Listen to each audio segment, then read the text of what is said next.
Well, hey everybody, thank you for joining me today. You know, there are certain topics that sometimes I wish I just didn't know about. But unfortunately, we can't really control what comes through our algorithm and takes up space on our timelines and on our walls and stuff like that. So this is a topic that is very pervasive in our society, in our culture right now, and that is the no contact trend. It is a trend, and all of these trends, these destructive trends, they come straight from the enemy. He knows exactly what he's doing. Sorry, I'm going to take these out because I talk too loud if I have my earbuds in.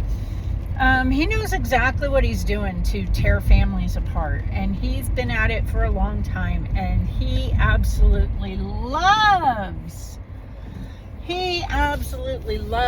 the fruit of this trend. Oh yeah, daughters, it's just like scripture, right? Fathers will turn on sons, mothers will turn on daughters.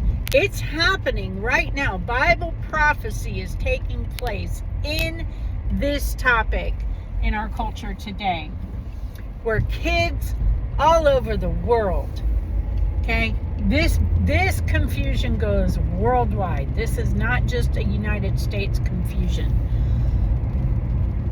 where kids are turning on their parents.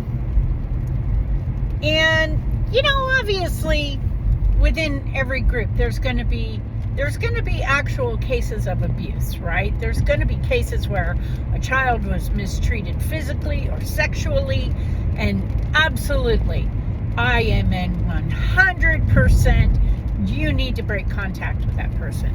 But what we have right now is a whole bunch of kids, a whole bunch of primarily Gen Xer kids, the kids of Gen Xers, okay? So the Gen X generation stayed home and basically raised themselves. Our parents were both working. When they weren't working, they were usually drinking. They weren't paying attention to us. They didn't have their heads up our butts and around the corner the way that we grew up and raised our kids. We Gen Xers are the helicopter parent generation, okay? We're the ones who said, you know what? There was so many good things about our parents not being so involved in our lives, by the way. There were things that we had to figure out in very, very dangerous and hard ways, but it built character in us. It built resilience in us. It built long suffering in us. Like, we knew how to get through just about every situation, and we still do. And guess what, little millennials and Gen Zers, we're going to get through this too, and we will prevail because we have the tools that we need to get through it, unlike you. Now, what you're doing is you're saying that my parent was strict, my parent yelled at me, or my parent talked down to me, or blah, blah, blah, blah, blah, blah, blah, blah, whatever it is. And I don't mean to mock you, but I see the same thing across the board, okay? Kids are upset because their parents actually parented them. Their parents actually tried to instill values in them. Their parents actually tried to build confidence and resilience in them, right? So we weren't the ones that were going to give you the participation trophy, in other words. That was not us. We weren't going to do that. No, because you have to participate to get the trophy. And when you're checked out because you don't want to grow up, and you don't want to take responsibility, and you don't want to be okay with who you are, you're going to turn around and just blame all of that on your parent, and it's because of the way you were raised. I beg to differ, and this is my message to all you no contact kids. Exactly how many teenagers do you have right now? How many? Do you lack the insight to actually examine who you were as a teenager? Like, I look back at who I was a teenager all the time. The good, the bad, and the ugly. I know what kind of person I was when I was growing up.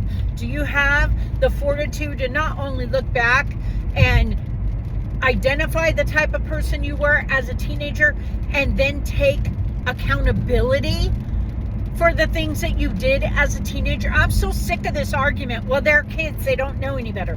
That is the whole point.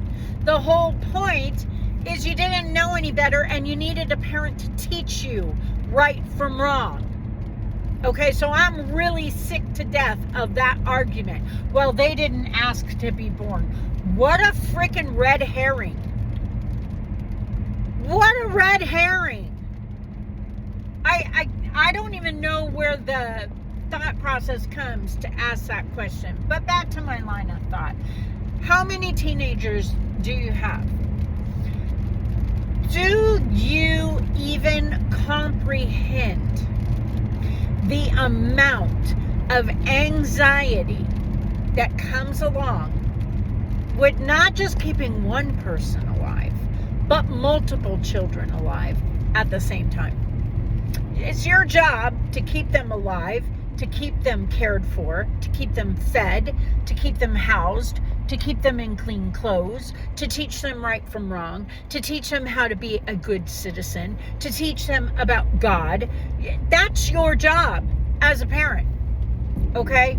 So do you understand that as your mom was freaking out over the years, that she was also trying to make sure that however many kids she had were healthy, they were taken care of, they were fed, they were housed, they got the medicines they needed, they were taken care of when they were sick. Your mom was doing all of that. Not to mention the fact that your mom had to deal with her period, then hormonal changes from pregnancy, sometimes multiple pregnancies. Let's talk about maybe throwing some postpartum depression in there. Let's talk about perimenopause that comes around 30 years old. Let's talk about menopause that comes around 45 to 50. Let's talk about postmenopause, because it wasn't enough that you've been crazy your entire life since you were 12 years old.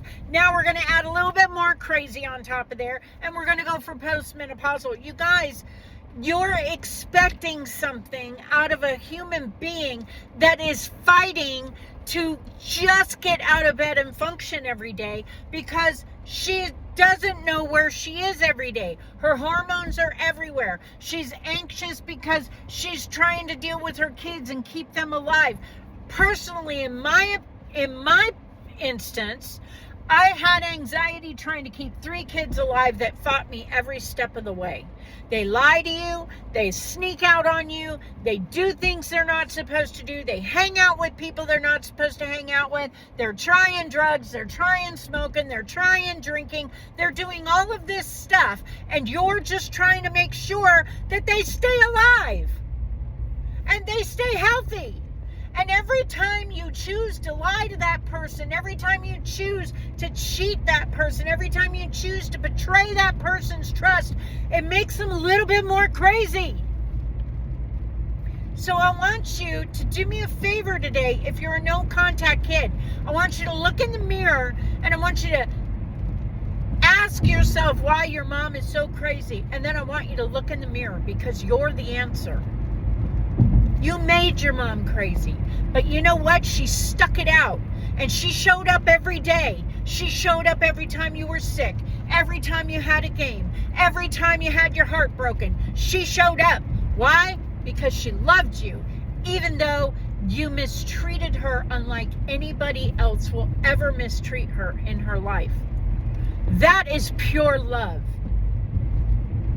And now today, you stand there and call her toxic because she didn't talk to you the way that you wanted her to talk to you. So I want you to do me all a favor.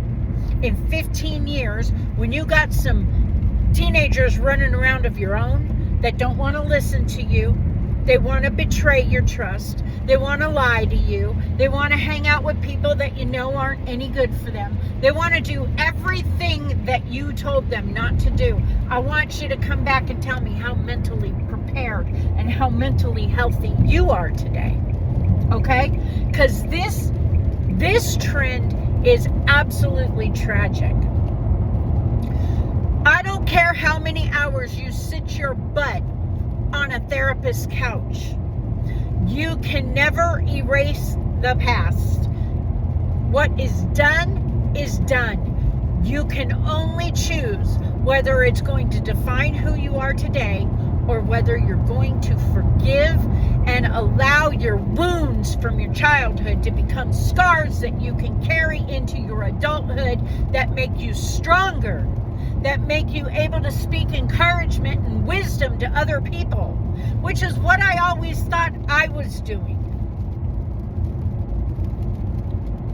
It's not okay what you're doing, especially if you profess to be a believer in the Most High. Think about the stories in the Bible. Think about Yeshua himself having to come because his Father had a purpose for him. And you think your purpose is bad? Yeshua had to come and be beaten and spit on and mocked and hung on a cross. Would you call his Father toxic? Like, seriously, think about the stories in the Bible when you're thinking about all of these things. And you need to start being honest with yourself, because contact kids, you're not being honest with yourself.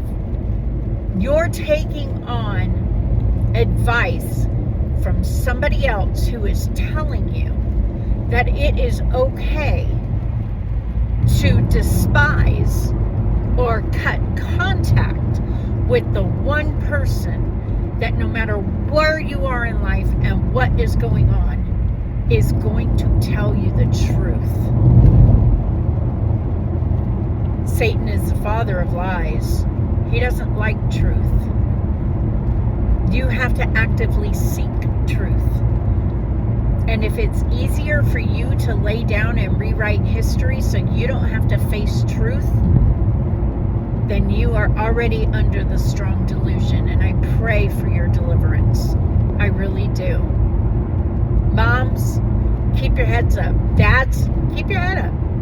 If you know that you didn't do anything wrong, if you know where your heart was in every situation, keep your head up. Keep your head up and trust that the Father has them. Pray for their soul to be delivered. And it's not going to be pretty. That deliverance is going to be rough. The path that they're going to have to walk, it's going to be rough. Because when they get to the end of the road, they're going to find out that all those people who told them to break contact are not people that love them. And they're not going to be there for them when they're by themselves. And they're going to be incredibly isolated and alone. And eventually, they're going to not repent. And they're going to have kids of their own that are going to treat them the same way they treated their parents. And that is why the cycle continues. Because nobody's breaking the generational curse. You don't break curses and you don't heal by avoiding the very people that you need to reconcile with. That's not how you heal. That's how you avoid. That's how you avoid confrontation. That's how you avoid being uncomfortable. I hope that I said something to make you think today. I'm not speaking from a place of no experience. I am very closely affected by this topic. That's all I'm going to say about that. But I know so many of you are going through the same thing. And it's destabilizing. And it's demoralizing. And it's got to end. It's got to end. I pray God's mercy over you and your family today, as I do my own, and pray that He shines His face down upon us and protects us and keeps us. I love y'all. Shalom.